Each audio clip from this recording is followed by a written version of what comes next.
పెళ్లి చేసుకుందాం మరి మనం. తీసుకుందాం. మరి కట్నం పైసలు ఎంత ఇస్తారు మీ వాళ్ళు? బాగానే ఇస్తారు.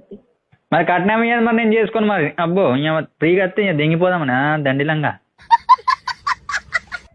కట్నం పైసలు ఇవ్వాలి, ఒక 10 లక్షలు, ఒక R15 బైకు, నీకు నీకు బంగారం అన్ని పెట్టాలి మరి. అట్టిగా అనుకుంటున్నావా?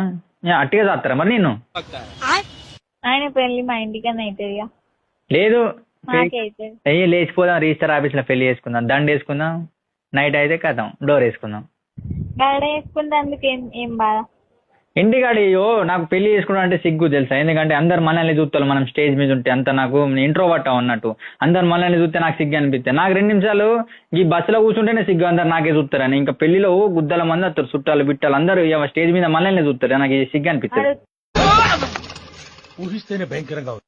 నిన్నయో కష్టపెట్టకుండా మంచిగానే చూసుకుంటా, కాదంటలేను. కాకపోతే నువ్వు మళ్ళా పైసలు లేనప్పుడు ఒక తీరు, పైసలు ఉన్నప్పుడు ఒక తీరు ఉండదు మనిషి. సరే నువ్వు సరే అని చెప్తావు కానీ ఎవడో రిచ్ కిడ్ అత్తడో అడి దింగిపోతే నిన్ను చూడవు.